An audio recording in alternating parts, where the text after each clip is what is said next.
Maya Rodriguez was having what she liked to call a grade A, certified disaster kind of day. Her boss had blamed her for the quarterly reports being late, even though she'd submitted them 3 days early. Her coffee maker had exploded that morning, coating her kitchen in what looked like the aftermath of a caffeinated crime scene.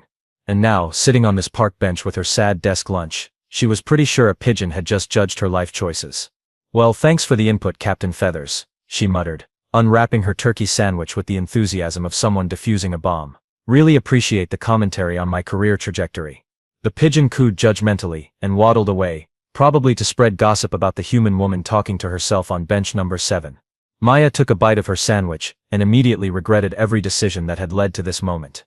The turkey was dry enough to qualify as jerky, and the bread had the structural integrity of wet cardboard. That's when she heard it. A tiny pathetic sound somewhere between a kitten's mew and a deflating balloon. Maya looked around, half expecting to find a sad tourist who'd gotten lost looking for the zoo. Instead, she spotted something small and scaly huddled under the nearby bushes. "Oh, come on," she said to no one in particular, because my day clearly needed more complications.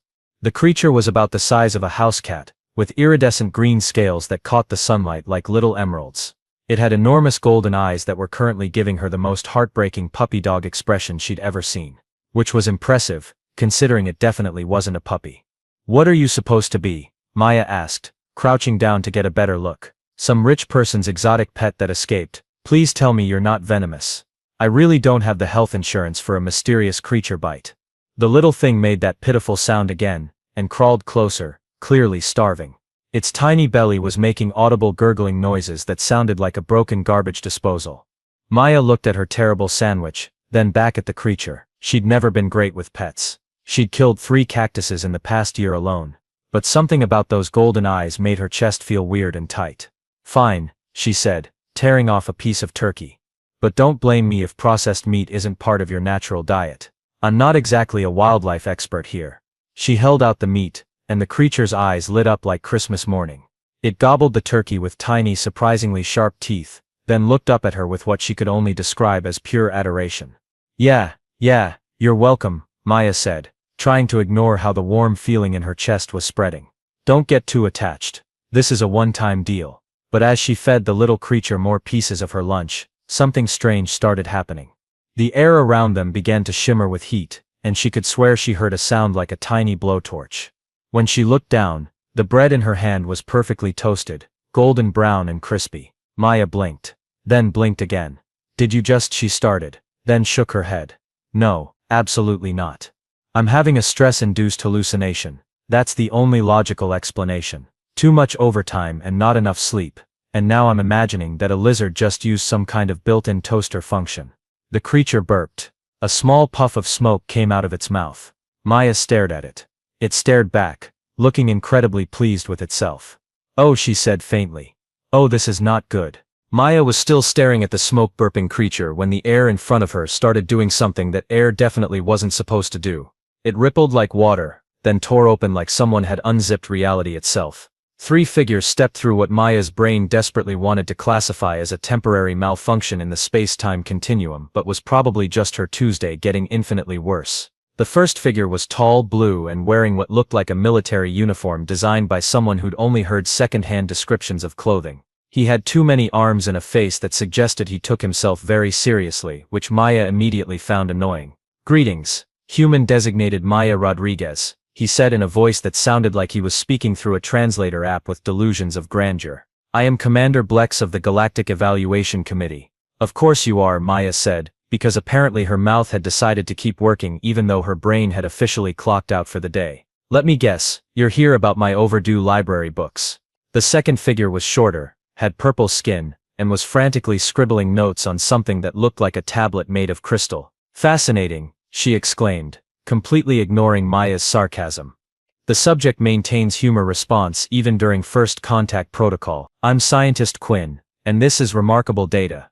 "Data?" Maya stood up slowly, still holding the tiny creature who had apparently decided her lap was the perfect napping spot. "I'm sorry, but did you just call me a subject? Because I've had performance reviews that were less dehumanizing than that." The third figure looked like he was barely old enough to vote, assuming his species had elections. He was green, gangly, and carrying what appeared to be an alien clipboard. Commander," he said nervously, should I be recording this? The manual wasn't clear about what to do if the subject becomes sassy.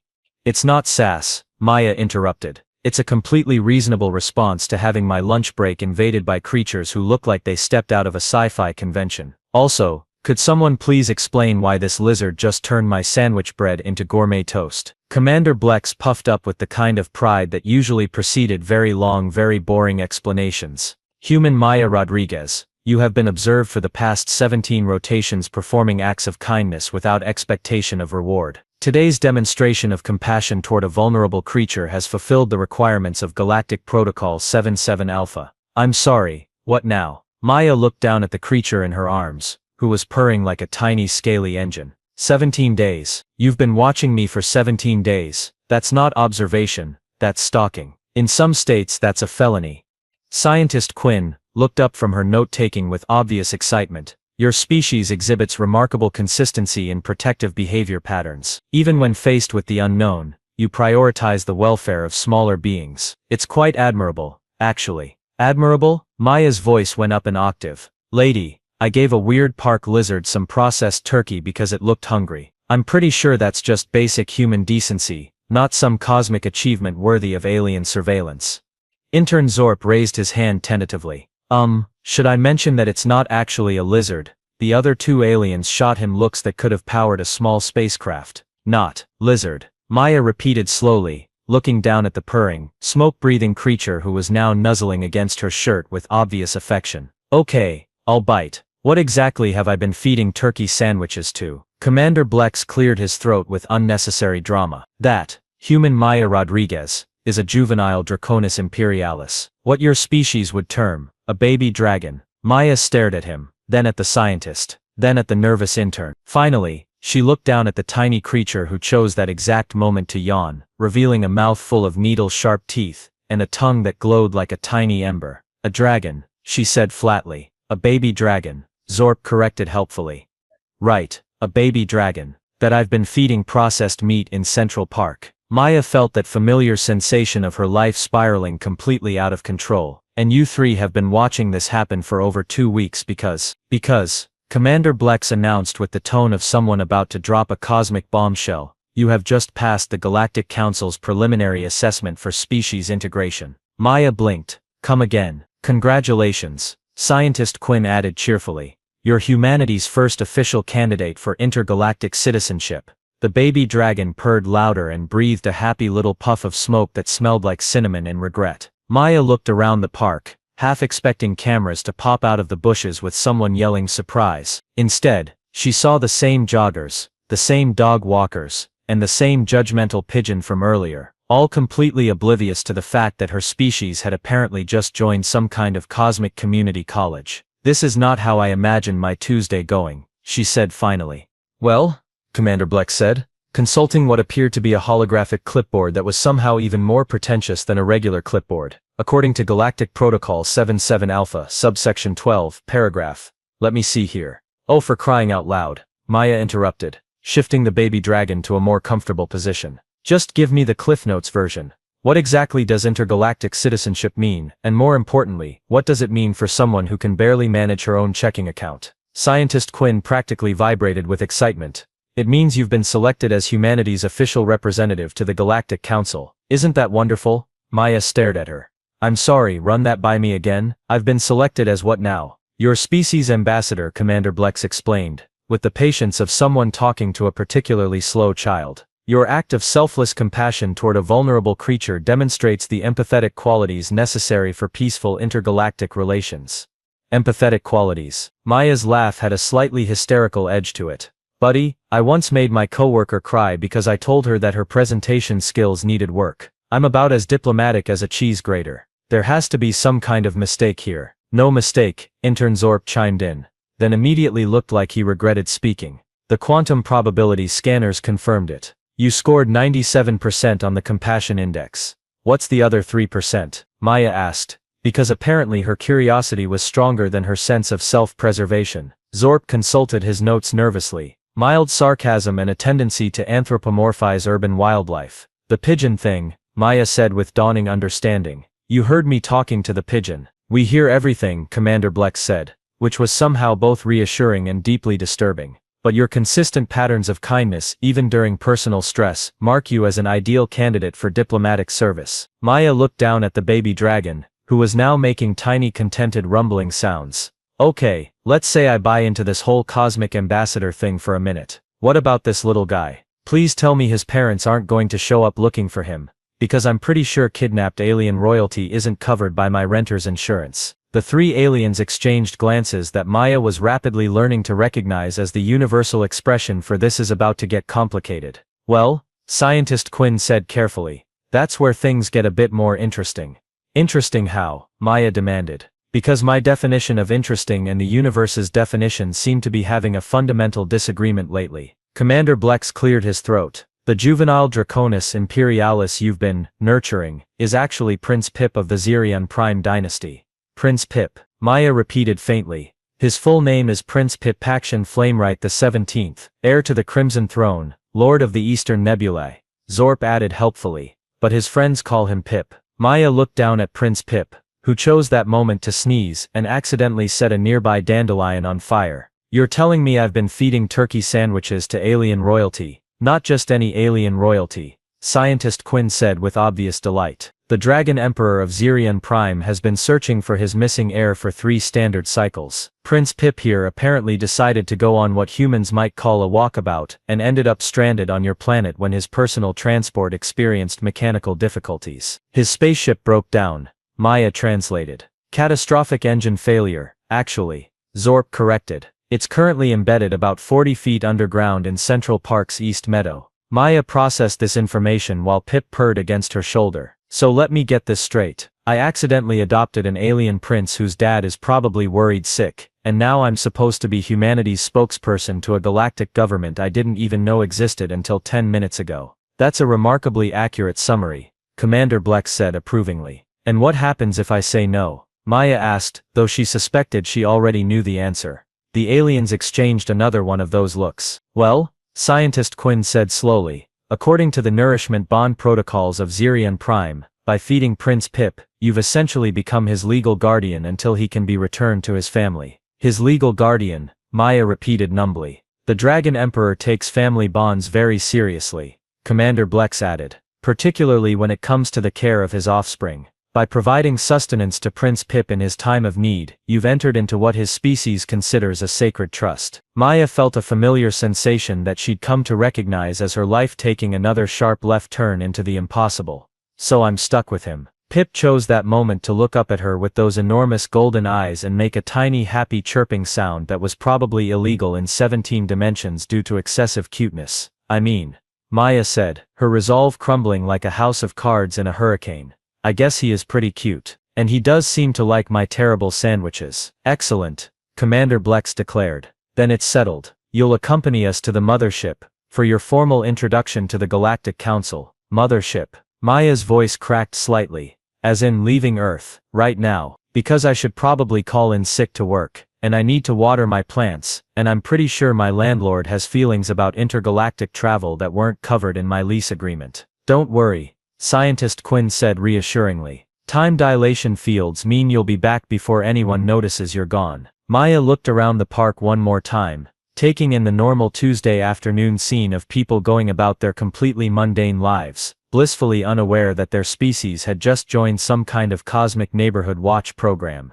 You know what? She said finally, scratching Pip behind what she assumed were his ears. My day was already weird enough. Why not add accidental alien diplomacies to the list? Prince Pip purred his approval and accidentally toasted another dandelion.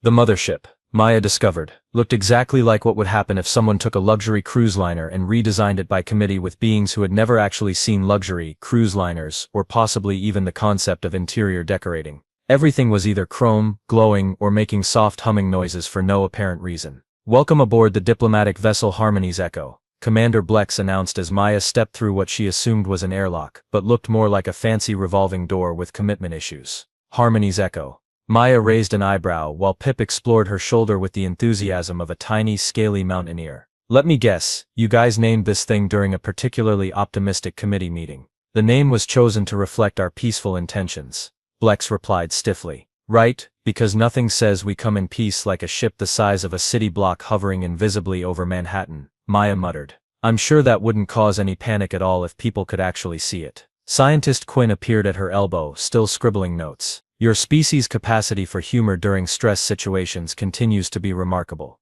Do you always use sarcasm as a coping mechanism? Only when I'm having a completely normal day that somehow turned into a sci-fi movie without my permission, Maya said. Call it a quirk. They were led through corridors that seemed to stretch on forever, past rooms full of beings that Maya's brain helpfully catalogued as definitely not from around here. Some had too many tentacles, others had too few heads, and one group appeared to be having a heated discussion in what sounded like whale song mixed with dial-up internet sounds. So, Maya said, trying to distract herself from the growing realization that she was actually on an alien spaceship.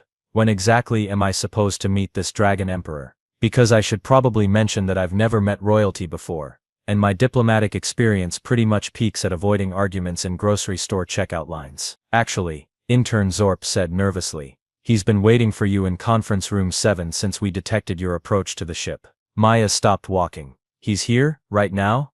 On this ship?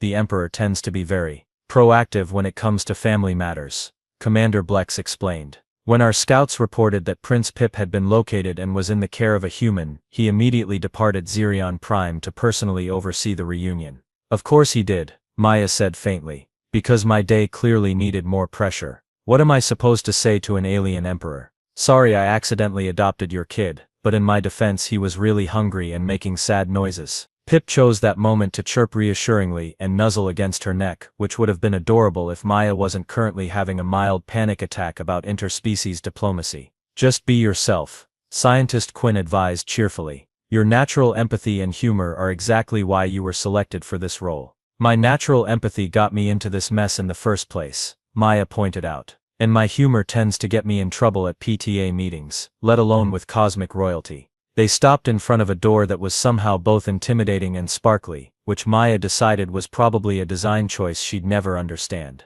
Commander Blex pressed his hand to some kind of scanner, and the door dissolved like sugar in water. The being waiting inside was nothing like what Maya had expected from someone called the Dragon Emperor. For starters, he was only about 7 feet tall, which seemed almost modest by alien standards. His scales were a deep rich purple that shifted to gold in the light, and his eyes were the same warm amber as Pip's, just about 50 times larger and infinitely more regal. He was also, Maya noted with growing panic, clearly upset. Human, he said in a voice that sounded like distant thunder with excellent diction. You have cared for my offspring.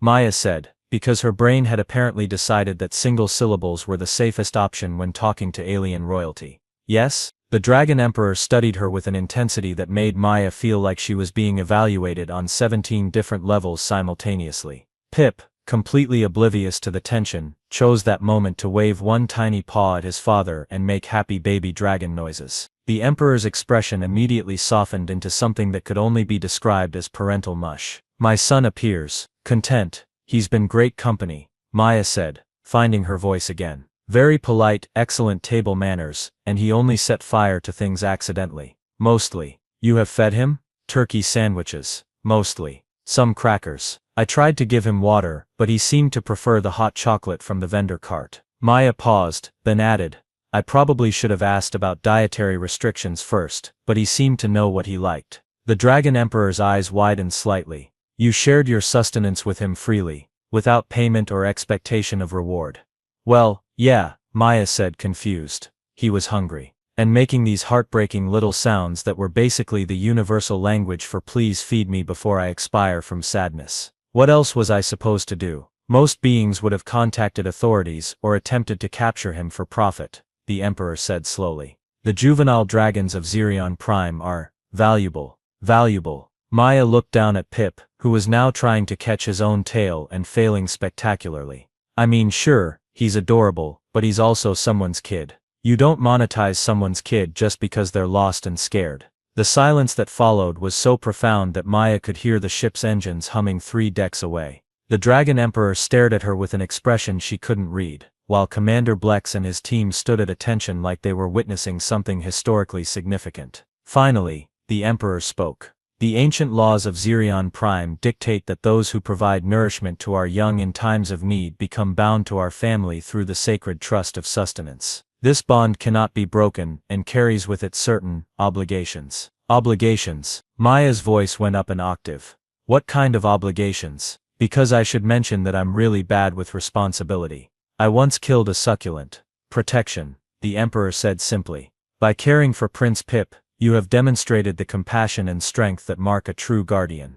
Our family is now honor-bound to protect yours. Maya blinked. My family? You mean humanity? Your entire species? Yes. The Dragon Emperor inclined his head formally. The Draconic Protectorate of Xerion Prime hereby extends its shield over the planet you call Earth and all who dwell upon it. Because I shared a sandwich, Maya said weakly. Because you saw a hungry child and chose kindness over convenience, the Emperor corrected. This is not a small thing, human Maya Rodriguez. Commander Blex cleared his throat. Your Majesty, if I may. There is also the matter of the Slug Collective's recent territorial expansion. They've been making aggressive moves toward this sector, and Earth falls within their projected conquest route. The Dragon Emperor's expression darkened considerably. The slugs dare to threaten worlds under draconic protection. They're not aware of the new arrangement, Scientist Quinn said quickly. The protection treaty was just established. Maya raised her hand tentatively. Sorry, but did someone just say Slug Collective? Please tell me that's not as ominous as it sounds. Unfortunately, Intern Zorp said nervously, it's probably more ominous than it sounds. They're kind of warlike, and they really don't like it when new species join the galactic community without their permission. Maya looked down at Pip, who had given up on his tail and was now trying to figure out how to eat his own foot. So let me get this straight. I fed a baby dragon some processed meat, accidentally became humanity's representative to Space Congress, and now we're under the protection of an alien empire because of ancient nourishment laws. That's remarkably accurate, the Dragon Emperor said approvingly. And there's an aggressive slug army heading our way. Also accurate. Maya was quiet for a long moment, processing the full weight of what her lunch break had unleashed. Finally she looked up at the Dragon Emperor with determination that surprised even her. Okay, she said.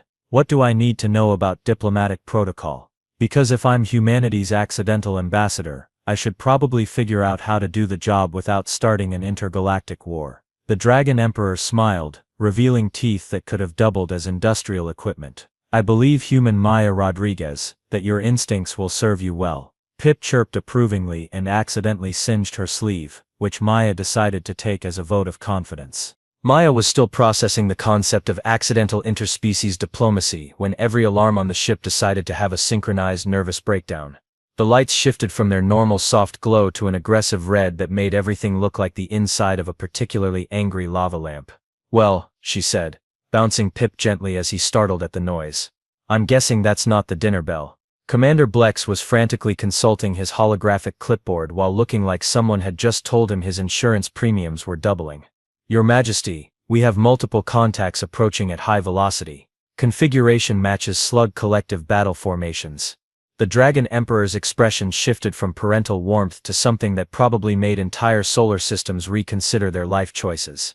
How many vessels? 17 dreadnoughts, 43 cruisers and approximately 200 fighter craft. Scientist Quinn reported, looking up from her suddenly very urgent note-taking.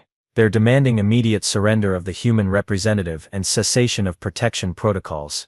They want me? Maya asked, because apparently her day hadn't reached peak absurdity yet. What could they possibly want with someone who sells insurance and can't keep a houseplant alive? You represent a potential shift in galactic power dynamics, the Dragon Emperor explained with the patience of someone who'd clearly dealt with political newcomers before. Your species' admission to the Galactic Council combined with draconic protection creates an alliance that threatens their expansion plans. Maya looked around the conference room, taking in the sight of alien royalty, space bureaucrats, and what appeared to be a very serious interstellar incident that had somehow become her responsibility. Okay, so what's the plan? Do we fight them? Negotiate? Hide behind the space equivalent of a really big rock? Traditionally, Commander Blex said carefully, the Slug Collective responds only to demonstrations of superior force or formal challenges to single combat. Single combat. Maya's voice went up several octaves, as in, one person fights one of them, because I should mention that my combat experience peaks at arguing with customer service representatives, and I'm pretty sure that's not going to translate well to actual physical confrontation. Intern Zorp raised his hand nervously. Actually, the Slug Collective's definition of single combat is somewhat flexible. It can include verbal sparring, strategic contests, or displays of cultural superiority. Cultural superiority, Maya repeated. What does that even mean? Before anyone could answer, the ship's communication system crackled to life with a voice that sounded like someone gargling gravel while simultaneously being deeply offended by the concept of joy. Attention, occupants of the vessel Harmony's Echo, the voice announced with all the warmth of a tax audit. This is War Slug Blorzak of the Collective's 18th Conquest Fleet. You will immediately surrender the human representative and withdraw all protection protocols, or face immediate annihilation. Maya stared at the communication panel. Did he just call himself War Slug Blorzak? Because that sounds like a name someone would make up to sound intimidating, and honestly, it's trying way too hard. The Dragon Emperor's eyes flashed with what might have been amusement. Would you like to respond to their demands, Ambassador Rodriguez? Ambassador Rodriguez, Maya looked around the room. Are we seriously doing this? Because I feel like I should point out that my qualification for this job is literally shared sandwich with Baby Dragon. That's not exactly a diplomatic resume. Your instincts brought you this far, the Emperor said quietly. Trust them. Maya took a deep breath, looked down at Pip, who was gazing up at her with complete confidence, and made a decision that she was probably going to regret for the rest of her potentially very short life. Patch me through, she said. Commander Blex's fingers flew over his controls, and suddenly Maya's voice was being broadcast to 17 dreadnoughts full of hostile alien slugs. No pressure at all. Hi there, War Slug Blorzak, she said, using the same tone she reserved for particularly difficult insurance claims. This is Maya Rodriguez, and I'm going to be honest with you. I'm having a really weird day. So let's skip the whole surrender or die routine and get straight to the point. What exactly is your problem with Earth joining the galactic community? The silence that followed was so complete that Maya wondered if the communication system had broken. Then War Slug Blorzak's voice came back, sounding confused and slightly offended. Your species has not earned the right to galactic citizenship, he said, apparently thrown by her direct approach. You are primitive, violent, and unsuitable for civilized society. Primitive. Maya's eyebrows shot up. Buddy, we put a man on the moon using computers with less processing power than my coffee maker. We invented jazz, pizza, and the internet. We've got art that makes people cry and stories that make people dream. What exactly is your definition of civilized? You wage war upon each other, War Slug Blorzak shot back. Your species is fractured, chaotic, and lacks the unity necessary for peaceful coexistence. Yeah, we're not perfect, Maya admitted. We argue about politics, we disagree about pineapple on pizza, and we have an unfortunate tendency to fight over resources. But you know what else we do? We share food with strangers. We adopt stray animals. We risk our lives to save people we've never met. We create beauty for the sake of beauty and help each other through the worst times imaginable. She paused, looking down at Pip, who was listening intently as if he understood every word. I shared my lunch with a baby dragon, because he was hungry. Not because I knew he was a prince, not because I thought I'd get something out of it, but because seeing someone in need, and having the ability to help is basically the most human thing there is. Sentiment is weakness, War Slug Blorzak declared, but his voice had lost some of its certainty. The collective values strength, efficiency, and order. Strength. Maya laughed, and it wasn't entirely pleasant. You want to talk about strength? Let me tell you about a species that looked at an impossible universe and decided to explore it anyway. We shot ourselves into space on controlled explosions, because we were curious about what was out there. We split atoms and mapped our own DNA, and wrote symphonies while living on a tiny rock hurtling through the void. We're strong enough to love each other despite our differences, and brave enough to keep trying even when we fail. She took a breath, feeling the weight of every human who'd ever dreamed of the stars. And you want to call that weakness? You want to wipe out a species because we care about each other, because we choose kindness over convenience. Another long silence filled the communication channel. Maya could hear her own heartbeat in her ears while Pip made soft, encouraging sounds. Finally, War Slug Blorzak spoke again, and his voice was different somehow. Uncertain. You would fight for your species. I would, Maya said without hesitation. Not because I'm some great warrior or brilliant diplomat, but because they're mine. Because every person on Earth has the potential to share their sandwich with a hungry stranger, and that's worth protecting. Then you accept the challenge of single combat. Maya looked around the room at the faces of aliens who had somehow become her allies, at the Dragon Emperor who'd offered his protection because of a simple act of kindness, and at Prince Pip, who was purring softly against her shoulder like he believed in her completely. You know what, she said. Yeah, I accept. But I get to choose the terms. Terms. War Slug Blorzak sounded suspicious. Maya smiled, and it was the kind of smile that had once made her high school debate team fear for their lives. If humanity is supposedly so primitive and weak, then defeating us should be easy, right? So let's make this interesting. You, me, and a battle of wits. If I win, your fleet leaves this sector and never threatens Earth again. If you win, she paused, then shrugged. Well, I guess you get to be right about humans being inferior. A battle of wits. War Slug Blorzak's voice was incredulous. What manner of combat is this? The kind where the best mind wins, Maya said. Unless you're afraid that a primitive human might be smarter than a superior slug. The challenge hung in the air like a thrown gauntlet. Maya could practically hear War Slug Blorzak's pride wrestling with his caution.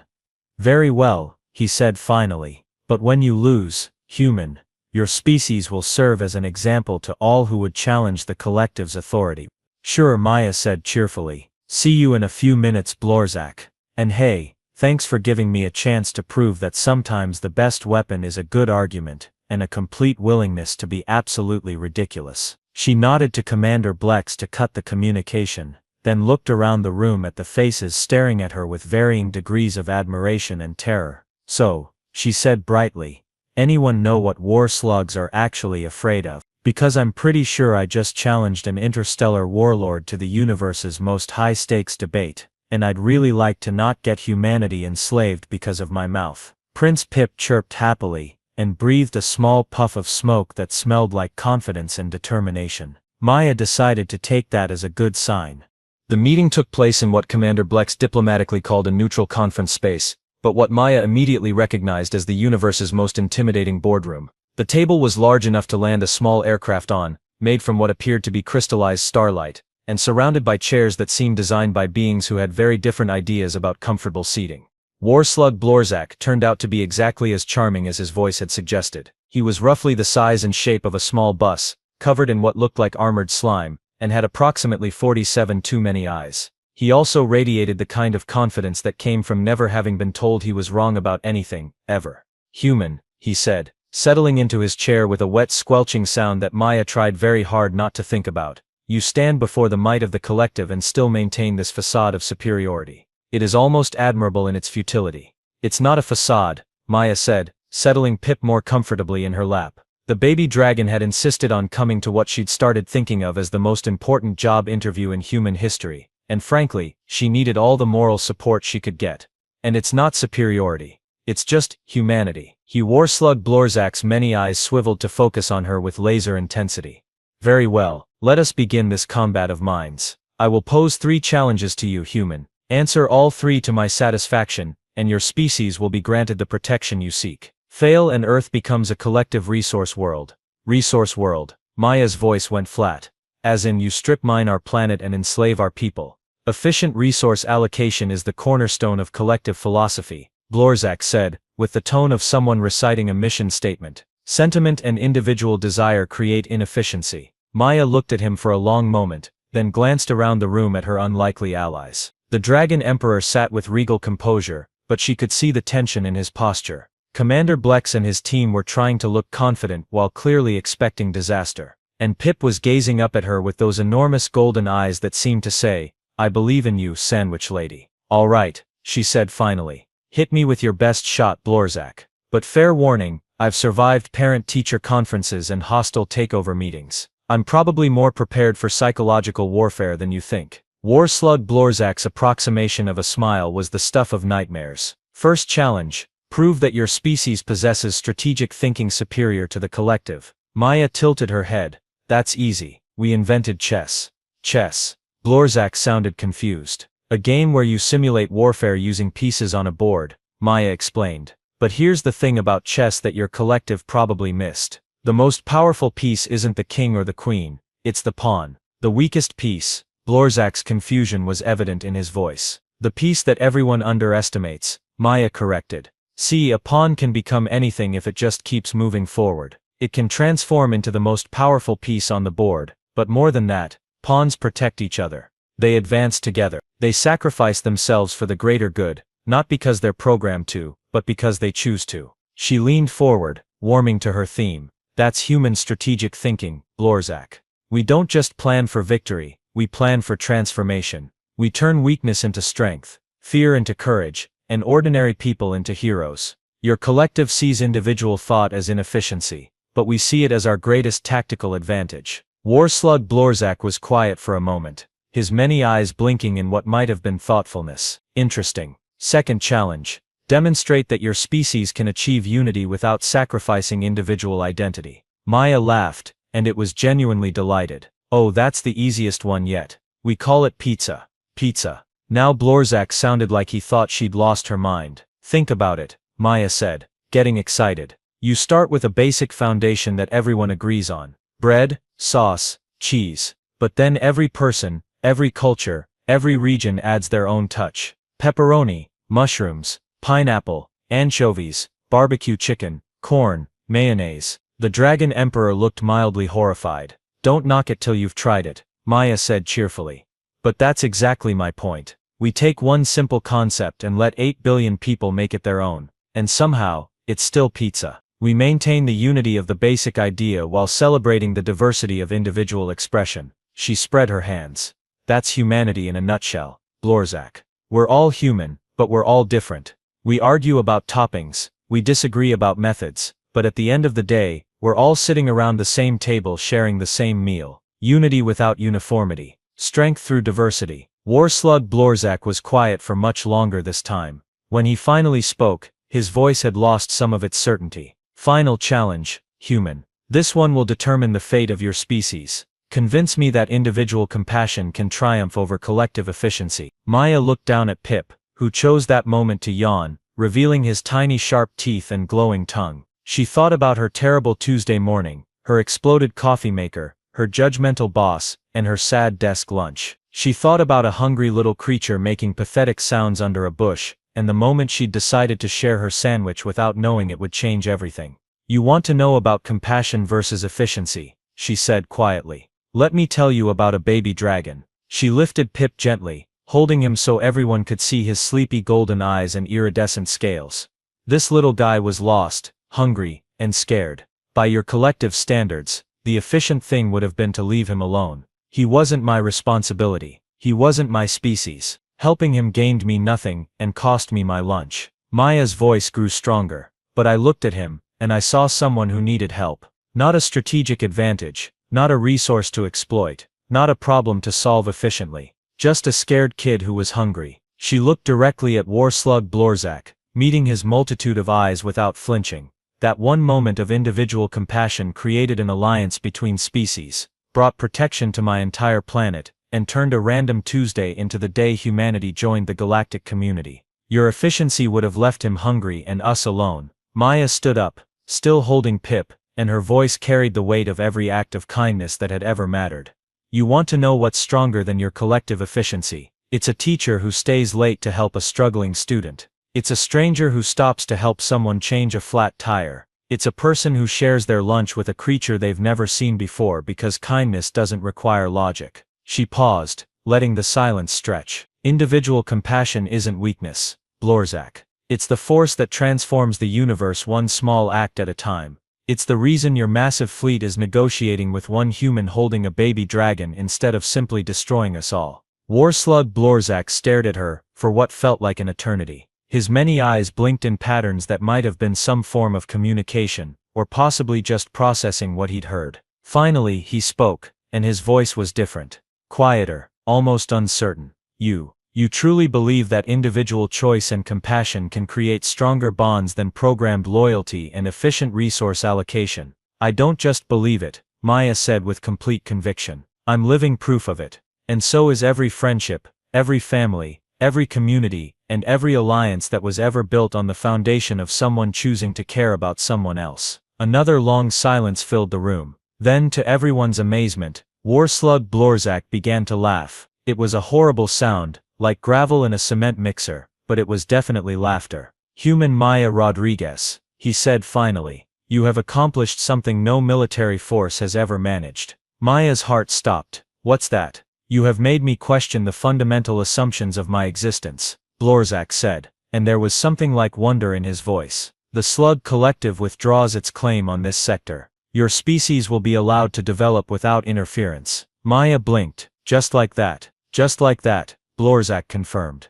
"But know this, human, you have not merely saved your species. You have given me much to consider about the nature of strength, unity, and the value of individual choice." He began to rise from his chair, then paused. Perhaps the collective has been efficient at the cost of being effective. Your sandwich diplomacy, as you might call it, has achieved more than our conquest fleets ever have." As Warslug Blorzak and his entourage departed, Maya sank back into her chair, suddenly exhausted. Pip purred contentedly and settled into her lap for a nap, apparently confident that the universe was now properly arranged. "Well," she said to the room at large, "that went better than expected." The Dragon Emperor smiled, revealing those impressive teeth. "Ambassador Rodriguez, I believe your species will make excellent additions to the galactic community." "Ambassador Rodriguez," Maya repeated, testing the title. "You know what, I think I could get used to that." 3 months later, Maya was back at her desk job, filing insurance claims and pretending that her lunch breaks didn't sometimes involve interdimensional conference calls.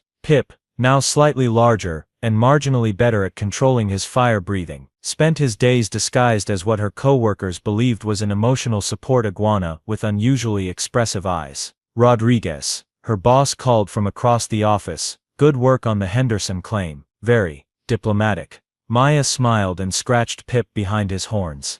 "Thanks, Mr. Patterson. Just doing my job." What her boss didn't know, and what Maya had decided he never needed to know, was that just doing her job now occasionally included preventing interstellar incidents, and maintaining humanity's relationships with 17 different alien species. It turned out that sandwich diplomacy was a surprisingly effective foreign policy, especially when your diplomatic partner was a baby dragon who considered processed turkey to be the pinnacle of culinary achievement.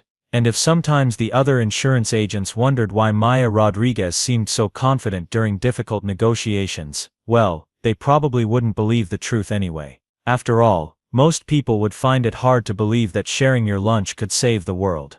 But Maya knew better. Sometimes the smallest acts of kindness created the biggest changes, and sometimes the most unlikely people became the heroes the universe needed, even if they were just having a really weird Tuesday.